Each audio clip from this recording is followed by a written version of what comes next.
So when it comes to running a limited company, this is just a bit of good practice. So definitely try and have separate bank accounts for as much as possible. Certainly have a separate bank account for your business and your personal transactions. And for each different business you have a separate business bank account. I'd also suggest budgeting for tax.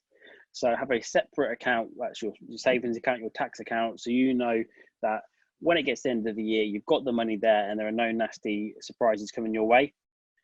We'd say budget around 20% of your monthly profit for corporation tax, simply because this will usually slightly overcompensate, which means that you have a little bit of change left over. Also remember, it's your duty to keep good quality records, and HMRC actually have the right to fine you up to £3,000 if you fail to do so. Another big one is don't just take money out of your company as you wish, because if your director's own account becomes overdrawn, there's a potential for a 32.5% tax charge. We'd always recommend looking to go digital. So you can't really run a business very well just using Excel spreadsheets.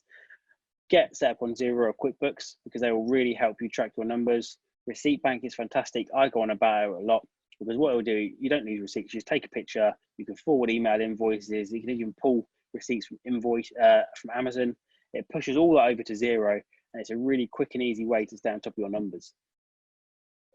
Additionally, TripCatcher and MileRQ are fantastic because what they do is allow you to track your mileage. So they use your phone's GPS location, and then when it gets to the end of the day, end of the week, you can simply swipe left or right. That's whether it's a business trip or a personal trip.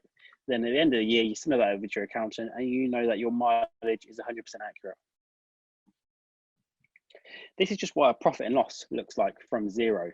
So Xero is the accounting software that we recommend. But simply because it's so quick and easy to use, and it gives you the information you need.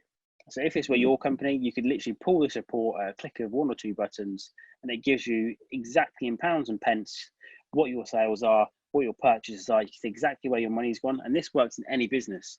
So if you're a property business, you can see what your monthly rent roll is, how much the agents are taking, what your mortgage interest is, and you can set this up to actually give you a report on a per property basis. So if you've got more than one, or if you've got a HMO of different rooms, you can really drill down and get the numbers you need.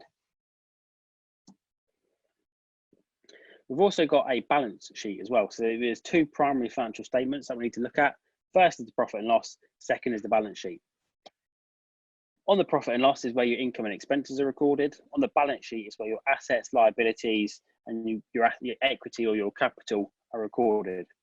So you can see here that tangible assets, that might be properties, computer equipment, office equipment, investment properties, current assets. So these are short-term assets that are expected to be realized to cash. So you've got cash in the bank because cash is cash. Accounts receivable, so if you were given items on credit, that would be a debtor, and that would be a current asset. You can also see here, creditors, director's loan account, £85,000. Now that's a good position to be in because what that means is the company, so your company owes you £85,000, which can be taken out tax-free and you can charge interest on, as we're going to run through a little bit later on. So my top tips for when it comes to staying on top of your limited company accounting is just put time aside to do it.